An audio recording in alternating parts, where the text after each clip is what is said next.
બનાસકાંઠા જિલ્લાના પાલનપુર તાલુકામાં બાલારામ વન્ય અભયારણ્ય વિસ્તારમાં જંગલી પ્રાણીઓ વસવાટ કરી રહ્યા છે, જેમાં કેટલીક વાર ખોરાક અને પાણીની શોધમાં જંગલી પ્રાણીઓ ગ્રામ્ય વિસ્તારોમાં ભૂલા પડીને લોકો પર હુમલા કરતા હોય છે અને તે જ રીતે ફરી એકવાર જંગલી દીપડો ઘૂસી જવાની ઘટના સામે આવી છે, જેમાં બપોરના સુમારે ભગવાનભાઈ પ્રજાપતિ નામના ખેડૂતના ખેતરમાં અચાનક એક દીપડો ઘૂસી આવ્યો હતો અને જેને રિયા ઠાકોર નામની એક બાળકી અને એક ખેત મજૂર પર હુમલો કરીને ઈજાઓ પહોંચાડી હતી।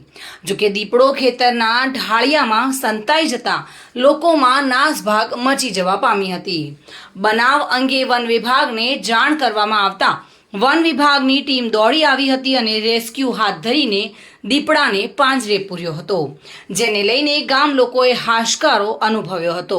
જોકે દીપડો ગામમાં આવ્યો હોવાના સમાચાર વહેતા થતા લોકોના ટોળે ટોળા ઉમટી પડ્યા હતા। Bureau report, today Gujarati news.